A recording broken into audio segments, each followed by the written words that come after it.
बदलती हुई सांस्कृतिक परंपराएं।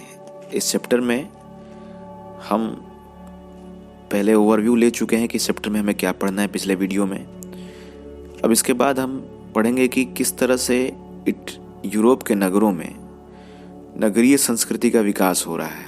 यूरोप के राज्यों में जैसे इटली में नगरीय संस्कृति का विकास हुआ 14 to 17 सेंचुरी।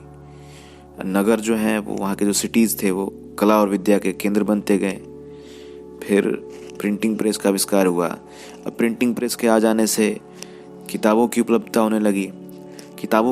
होने लगी तो प्रत्येक व्यक्ति को ये जानकारी होने लगी कि सच क्या है।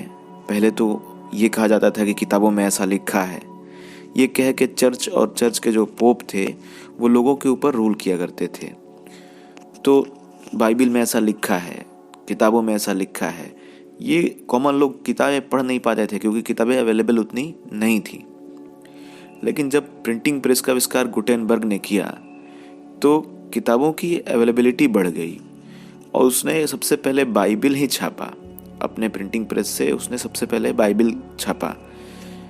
क्यों बाइबल छापा? क्योंकि बाइबल में सबको इंटरेस्ट था और हाथों हाथ वो किताब बिक गई। लोगों ने बाइबल पढ़ना शुरू किया और लोगों को ये समझ में आया कि जो चीज़ें पोप बताते थे, जो चर्च से उनके लिए इंस्ट्रक्शंस मिलते थे, वो उतनी सही नहीं है।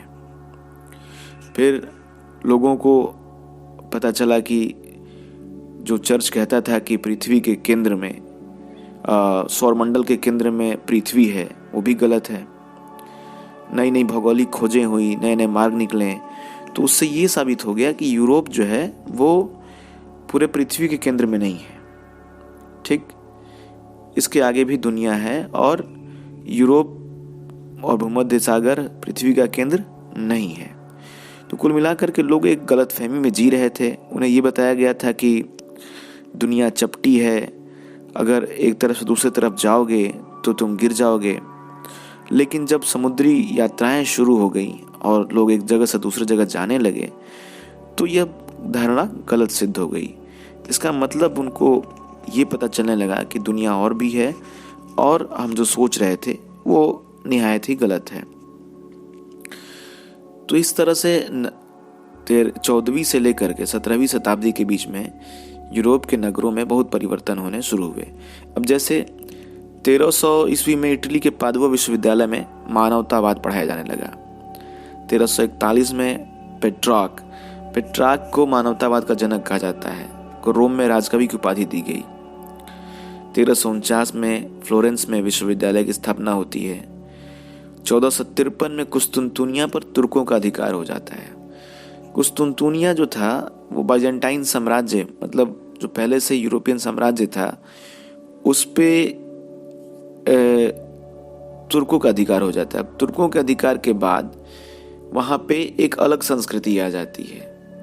ठीक है, तो इस वजह से लोगों ने कुस्तुनतुनिया को छोड़ दिया। कुस्तुनतुनिया को छोड़ने के बाद वो रोम की तरफ शिफ्ट होने लगे। तो जो लोग कुस्तुनतुनिया में रहते थे अब वो रोम की तरफ जाने लगे, अपने अपने किताबें, अपनी विद्वता, और वहाँ काफ़ी विद्वान शिफ्ट हो गए। तो इसलिए भी रोम का उत्थान शुरू हुआ। इसके अलावा गुटेनबर्ग ने बाइबल का प्रकाशन किया। 1454 में 1492 में कोलंबस अमेरिका पहुंचा। 1498 में वास्को डी गामा भारत पहुंचा।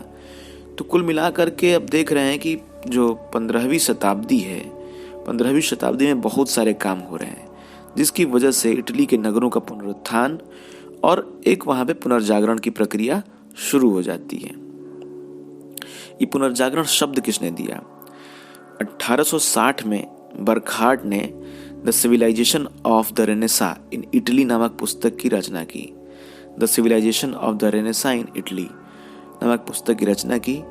इस पुस्तक में उसने 14 to 17 सेंचुरी में इटली के नगरों में जो बदलाव आ रहा था, वहाँ के साहित्य, वहाँ का आर्किटेक्चर, वहाँ का ड्राइंग, उन सब के बारे में जिक्र किया। और उसने बताया कि इटली का पुनर्जागरण हो रहा है। मतलब इटली वालों को ये लगना शुरू हुआ कि अब हम पुराने ज़माने में जिस तरह से हम रोमन साम्राज्य के अधीन हमारा एक एक गरिमा थी और हम लोग सबसे ज़्यादा उत्थान पे थे, अब हम फिर से अपना उत्थान करना शुरू कर देंगे। तो इस पुनरुत्थान में, इस पुनर्जागरण में, इस रेनेसा में सबसे अहम भूमिका निभाई प्रिंटिंग प्रेस ने और विश्वविद्यालयों की स्थापना ने। चूंकि प्रिंटिंग प्रेस की स्थापना हुई थी और विश्वविद्यालय की स्थापना भी हुई, तो विश्वविद्यालयों की स्थापना होने से वहाँ पे अलग अलग तरीके की पढ़ाई होने लगी। तो लोगों के पास किताबें थी और किताबों की अवेलेबिलिटी बढ़ने लगी। तो लोग अलग अलग चीज़ों को, अलग अलग लेखकों के बारे में, अलग अलग माइंडसेट के बारे में जानना शुरू हुए और फिर उनको ये पता चला कि सत्य की खोज अलग अलग विचारों को जानने के बाद ही हो सकती है। फिर मानवतावाद, विश्वविद्यालयों के जरिए ही यूरोप में मानवतावाद फैलता है। 15वीं शताब्दी के शुरू के दशक मतलब 10 साल में, 15वीं शताब्दी के शुरू के 10 सालों में मानवतावाद शब्द उन अध्यापकों के लिए प्रयोग किया जाता था जो व्याकरण, अलंकार शास्त्र, कविता, इतिहास, नीति दर्शन ये सब पढ़ाया करते थे। चूँकि ये विषय धार्मिक नहीं थे, तो ये उस कौशल पर बल देते थे जो व्यक्ति चर्चा से, डिबेट से, वाद विवाद से विकसित करता था। फ्लोरेंस के एक मानवतावादी थे जोआने पिको डेल्ला मिरांडोला। उन्होंने एक किताब लिखी on the dignity of man 1486 में। इस पुस्तक में उन्होंने वाद विवाद के महत्व पर लिखा कि सत्य की ताकत और सत्य की खोज करने के लिए और सत्य को प्राप्त करने के लिए वाद विवाद जरूरी है, डिबेट जरूरी है। अगर आप डिबेट नहीं करेंगे तो नई चीज़ें निकल कर नहीं आएगी। वो लिखते हैं कि जैसे शरीर की ताकत के लिए कसरत जरूरी है, उसी तरह दिमाग की ताकत बढ़ाने के लिए शब्दों के दंगल में उतरना जरूरी है, जिससे कि आपका दिमाग नई नई बात सोचेगा, तर्कों को काटने के लिए नए तर्क सोचेगा और फिर आप अपने दिमागी क्षमता का विकास कर सकते हैं।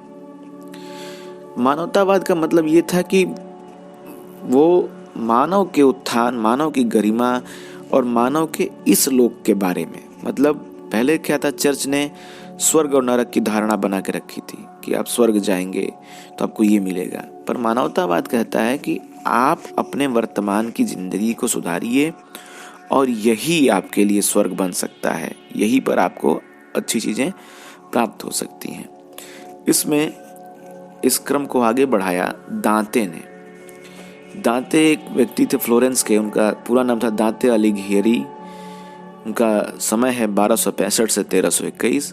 उन्होंने एक किताब लिखी डिवाइन कॉमेडी। उसमें बताते हैं किस तरह से हम एक डिवाइन कॉमेडी, मतलब स्वर्ग की धारणा क्या बना के रखी है हमने और किस तरह से हम अपने वर्तमान को आगे बढ़ा सकते हैं, अपने जीवन को अच्छा कर सकते हैं। इसी तरह से एक दूसरे चित्रकार हुए जियोटो, जो लाइव पोर्ट्रेट बनाते थे और उन्होंने अपने पोर्ट्रेट के द्वारा लोगों में जागरूकता फैलानी शुरू की थी। तो कुल मिलाकर के रेनेसा पर्सन या रेनेसा व्यक्ति उसको कहा जाता था जो कि कई मल्टी टैलेंटेड हो, जिसकी अनेक रुचियां हो, कई रुचियां हो और उसको कई सब्जेक्ट्स में एक्सपर्टीज हासिल हो, मतलब कई सब्जेक्ट में मास्टर हो, तो वो रेनेसा व्यक्ति कहा जाता था। क्यों? क्योंकि वो जग गया है और जो जग जाएगा तो वो अपने उत्थान के लिए काम करेगा। अपना उत्थान जो करेगा वही दूसरे का उत्थान कर सकता है। तो ये लोग जो दांते थे, मिरांडोला थे, जियोटो थे, ये लोग अपने उत्थान के साथ साथ ही यूरोप के लोगों का, इटली के लोगों का, वहाँ के लोग का उत्थान करना चाहते थे। और उन्होंने ये बताना शुरू किया कि आप जिस तरीके से रह रहे हैं वो तरीका एकमात्र तरीका नहीं है जीवन जीने का, और भी तरीके हैं। ठीक है, इसके अलावा हम अब अगले वीडियो में इसके आगे की कहानी जानेंगे।